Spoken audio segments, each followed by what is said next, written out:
മുൻ MLA-യും കോൺഗ്രസ് നേതാവുമായിരുന്ന PA മാധവന്റെ മൃതദേഹം ഔദ്യോഗിക ബഹുമതികളോടെ സംസ്കരിച്ചു. മുണ്ടൂരിലെ വസതിയിൽ പൊതുദർശനത്തിന് ശേഷം പാറമേക്കാവ് ശാന്തിഘട്ടിൽ വെച്ചാണ് മൃതദേഹം സംസ്കരിച്ചത്.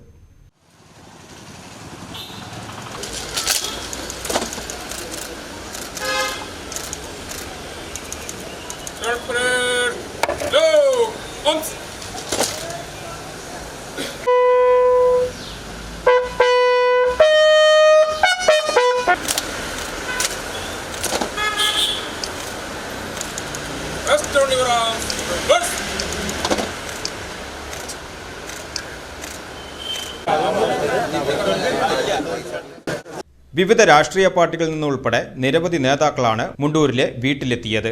മന്ത്രിമാരായ OJ ജനീഷ്, PC വിഷ്ണുനാഥ്, രാജ്യസഭാ അംഗം JB മേത്തർ, ലോക്സഭാ MP-മാരായ ബെന്നി ബെഹ്നാൻ, ഷാഫി പറമ്പിൽ, MLA-മാരായ AC Moideen, TJ Saneesh Kumar, PC Raveendranath, Chandy Oommen, Xavier Chittilappilly, VT Balram, Rajan J Pallan, കോൺഗ്രസിന്റെ മുതിർന്ന നേതാക്കന്മാരായ PC ചാക്കോ, VM സുധീരൻ, മുൻ മന്ത്രി കടന്നപ്പള്ളി രാമചന്ദ്രൻ, CPM ജില്ലാ സെക്രട്ടറി KV അബ്ദുൽ ഖാദർ തുടങ്ങി നിരവധി നേതാക്കളും അന്ത്യാഞ്ജലി അർപ്പിക്കുവാനായി എത്തിയിരുന്നു.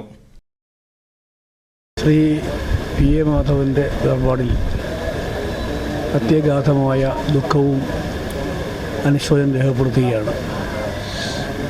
അരനൂറ്റാണ്ടിലേറെയായി യൂത്ത് കോൺഗ്രസ് പ്രവർത്തനാംഗം മുതൽ ഞങ്ങളുടെ എല്ലാം പ്രിയപ്പെട്ട സഹപ്രവർത്തകനായിരുന്നു ശ്രീ മാധവൻ. പ്രിയപ്പെട്ട മാധവേട്ടൻ്റെ വിയോഗത്തിൽ അതിയായ ദുഃഖം രേഖപ്പെടുത്തുകയാണ്. ASU യൂത്ത് കോൺഗ്രസ് പ്രവർത്തന കാലഘട്ടങ്ങളിൽ വളരെ വലിയ പിന്തുണ നൽകിയ നേതാവായിരുന്നു പ്രിയങ്കരനായ ശ്രീ മാധവേട്ടൻ. അദ്ദേഹം മണലൂർ MLA പ്രവർത്തിക്കുമ്പോഴും അതുപോലെ തന്നെ DCC പ്രസിഡന്റായി പ്രവർത്തിക്കുന്ന ഘട്ടത്തിലും ജില്ലയിലെ KSU പ്രവർത്തനത്തിൻ്റെ ഭാഗമായി നിരന്തരമായി ബന്ധപ്പെടുവാനും അദ്ദേഹത്തോടൊപ്പം പലപ്പോഴും ആശയവിനിമയം നടത്താനും വേണ്ടി സാധിച്ചിട്ടുണ്ട്.